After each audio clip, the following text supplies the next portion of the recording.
संस्थेमध्ये तर ती आम्ही मीटिंग सिंगापूर मलेशियाला ठेवली होती. एक मीटिंग आम्ही अंदमान निकोबारला घेतली होती. त्यामध्ये अंदमान निकोबार तुम्हाला माहिती आहे तिहार जेलवर तुम्हाला माहिती आहे. पण तिहार जेलचा खरा इतिहास जर तुम्हाला पाहायचा असेल तर खरं म्हणजे तिथं जे बोर्डर नावं लिहिलेली आहेत ती नावं एकदा वाचून घ्या.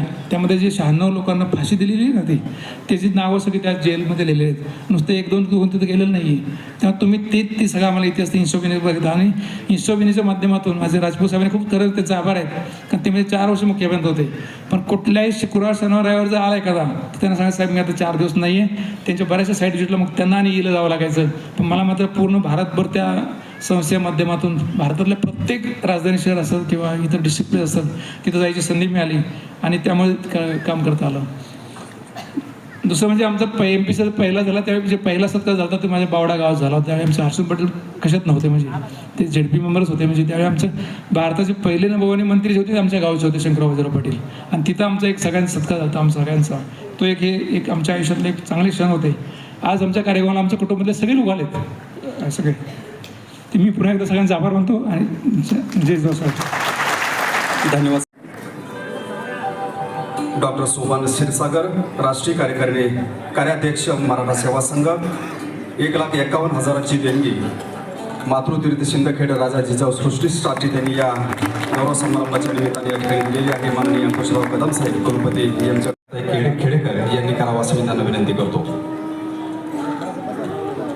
त्यानंतर मी मंचावर आमंत्रित करतो श्री VD पाटील साहेब महाराष्ट्र राज्याचे माजी माहिती आयुक्त. धजावलो ना कधीही करण्याला आचारी कुणाची हसलो रडलो खेळलो भांडलो पण चाललो पुढे डगमगलो ना कधी मी.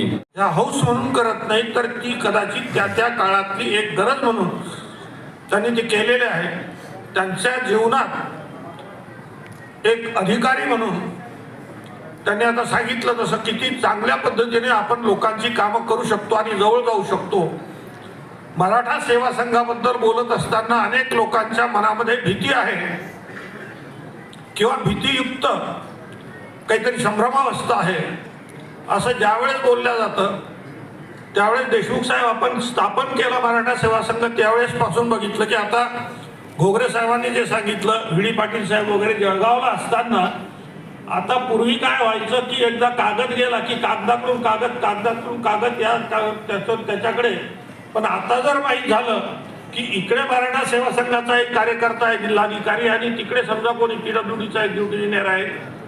आता फोन केला तरी कामं व्हायला लागले. त्यामुळे मराठा सेवा संघामुळे ओव्हरऑल प्रशासनाची इफिशियन्सी जी कदाचित 40% होती ती 200% झाली. आपण लक्षात घेतलं पाहिजे. एक रेड टेपिझम जे आहे ते निघून गेलेलं आहे. आणि कशा पद्धतीने जे लोक मला इच्छा आहे पण अमक्या कायदे मला असं करू देत नाही असं सांगतात त्यांच्यासाठी एक अत्यंत चांगल्या पद्धतीची दिशादर्शक अशी ही सत्काराची कार्यक्रमाची कल्पना आहे. हा आजचा कार्यक्रम 31 तारखेला 29, 30, 31 या 3 दिवस सुट्या असताना याच्यासाठी मला वाटतं पहिली चिखलीला आम्ही बैठक घेतली बाबूराव काय करावं काय नाही म्हटलं 3 दिवस सुट्या आहेत घेऊ नये.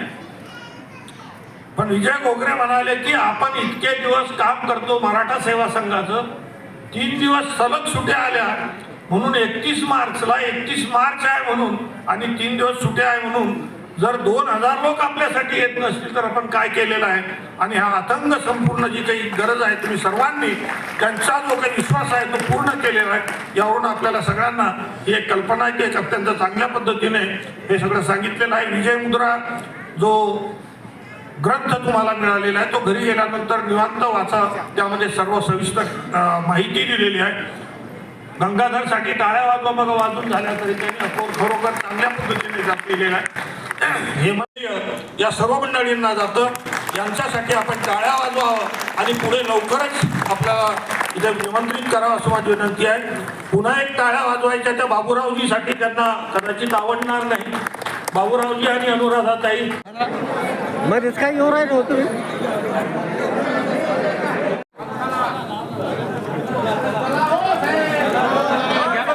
चला आज बघा समोर बघा.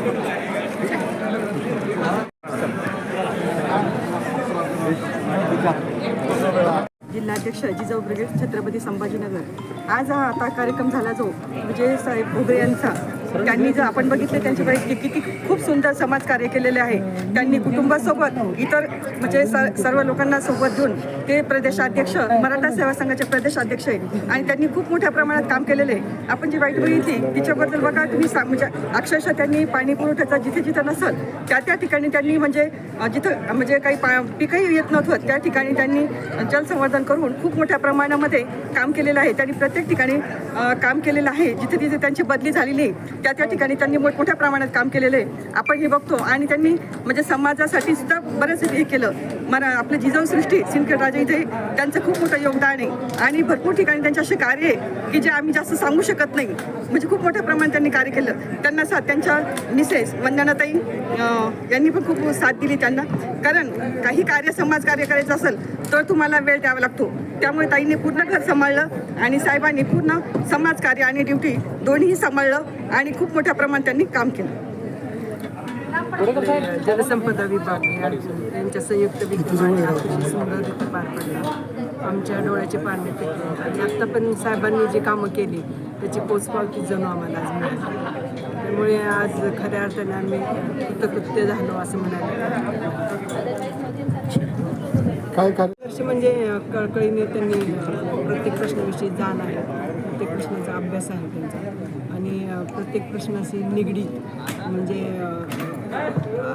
समजा धरणाचं काही कामं निगडीत असेल त्याच्याशी गृह खाते नंतर महसूल खाते नंतर आपला हरित कोर्टाची भूमिका हरित लवाद यांच्या सगळ्यांचा रोल असतो. आणि त्याच्या परत मंजुरी आणण्यासाठी वरिष्ठ असतात परत मंत्रिमंडळ यांच्या हातात हात घालून अत्यंत जवळकीचे संबंध साहेबांनी तयार केल्यामुळे सगळे कामे त्यांची चुटकीसरशी पार पडली. याचा लोकांना खूप फायदा झाला. मराठा सेवा संघाच्या माध्यमातून त्यांनी चांगले कामं जशी की जिजाऊ सृष्टीला देणगी असो जिजाऊ सृष्टीचे काम असो किंवा धरणग्रस्तसुद्धा आज म्हणजे धरणग्रस्त विरुद्ध साहेब असं आपल्याला बऱ्याच वेळा चित्र दिसतं किंवा साहेबांना कधी कधी काही धरणग्रस्त कोंडून मारतात किंवा जे मानचित्र कुठे देतात. तर इथे आपल्याला काही धरणग्रस्त आले होते खूप लांबून 500-600 किलोमीटर लोक आले होते धरणग्रस्त स्वतः बाधित क्षेत्रातले ज्यांनी आधी खूप धरणाला विरोध केला. नंतर त्यांना त्याचा लाभ चांगला मिळाला. हे लोक कसे नंतर फॉर झाले कुठली भूमिका समजून सांगण्यात साहेबांचा जो हातखंडा आहे मला वाटतं हा त्यांचा विशेष हातखंडा आहे की त्यांना यशाचा मार्ग लागतो. तुमचं नाव सांगा. माझं नाव वंदना विजय.